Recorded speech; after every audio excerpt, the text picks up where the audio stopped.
Hello everyone, I am Dr. Ashutosh Shastri, shoulder and knee specialist. आज मी तुम्हाला बँका tripper म्हणजे काय हे सांगणार आहे. आपला खांदा सॉकेट आणि बॉल यांनी बनलेला असतो. सॉकेट पेक्षा बॉल तिप्पट मोठा असतो. त्याच्यामुळे सॉकेट मध्ये बॉल बसत नाही. ते बसण्यासाठी आणि सपोर्ट देण्यासाठी असं साईडला लिगामेंट दिलेला असतो, ज्याच्याने थोडं कपिंग वाढतो. जेव्हाही खांदा सटकतो हा लिगामेंट तुटून जातो.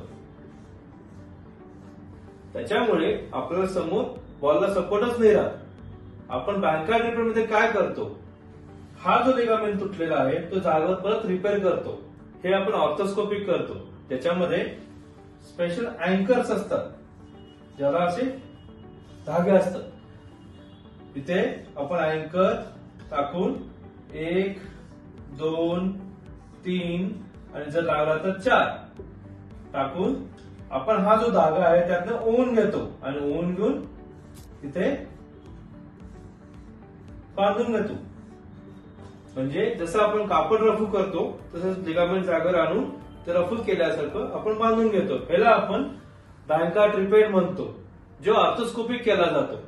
तुम्हाला जर खांदा सटकण्याचा किंवा दांडा निघण्याचा असं काही सिम्पटम्स असेल, काही त्रास असेल, तुम्ही तुमच्या शोल्डर स्पेशलिस्टला दाखवून घेतलं पाहिजे.